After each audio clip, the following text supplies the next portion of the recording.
I call it myself an ambitious, defiant, happy Danimal with my attention dialed into a higher dimension. So just recontextualizing I that love it. label or that idea. What is it? What's your story around that? Did you get diagnosed with ADHD When I was or in my 20s, okay? yeah, a buddy of mine. So throughout high school, I just, it was ADHD wasn't, I don't know, I'd never even heard of it. And then when I was in my 20, I was probably 24 or 5. One of my best friends, John Berghoff, he called me and he had been diagnosed, and he said, Hal, if I have ADHD, dude, you've got it on steroids, And he's like, you should go get checked out. And he didn't really know any better. I didn't know any better. We were just like, all right. And I went and I got checked out, and they prescribed Adderall, and I was like, okay. And I didn't know anything about it except for trusting the doctor. Yeah, I was on Adderall for off and on for like, I don't know, 6, 7, 8 years, quite a while. Once I was on it for 6 months or something, and then my dad sent me an article like Adderall can cause blah blah blah whatever, and then I'm like, and I literally did not have any context that it was harmful, and then I read that and I was like, oh, and so then I quit. And then like I quit for 6 months, and then I got like I couldn't focus, and then I'm like I went back to the Adderall, and I basically like for those 6 or 7 or 8 years it was off and on, like on 6 months, off 6 months, on 6 months, off 6 months, and taking the minimum little I would break off, I would take as little as I could. So,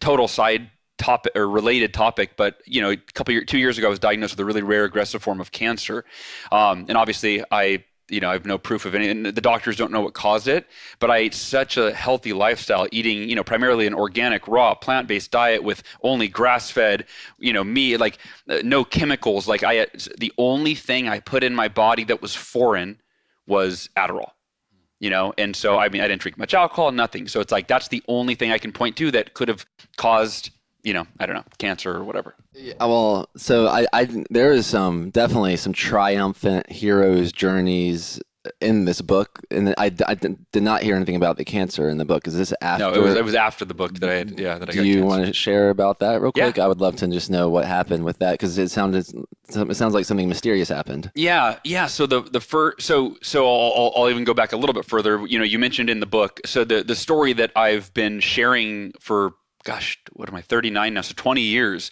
When I was 20 years old, I was driving home from a sales meeting. I'd given a speech at a conference, and my car, I had a brand new Ford Mustang. It was, at 20, that was like the dream car. Bought the Mustang, and it was 3 weeks old. I just bought it, and a drunk driver in a full-size Chevy truck, much larger than my little Ford Mustang, got on the freeway going the wrong way.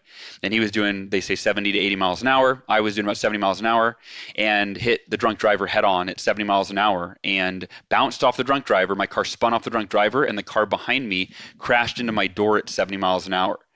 And so anybody that's listening or watching, if you look over your left shoulder and imagine a car is coming at you at 70 miles an hour and just crashes into your door, and what you might imagine happened, the entire left side of my car was crushed into my body, and I broke 11 bones instantly. My femur broke in half, my pelvis broke in 3 places, crushed between the center console, my arm, my humerus bone broke in half, shattered my elbow, severed my radial nerve, shattered my eye socket, ear was almost completely severed, and I was immediately unable to withstand the pain. I was in a coma.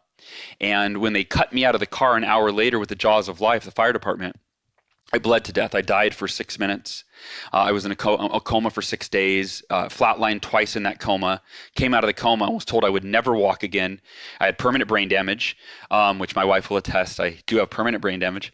But yeah, so that was my first kind of, extraordinary adversity, and I just had this really positive attitude. So positive, in fact, that the doctors called my parents in, and they said, "We think Hal's in denial." This boy and girl are going to be well equipped when the time comes to take their places as worthy members of adult society.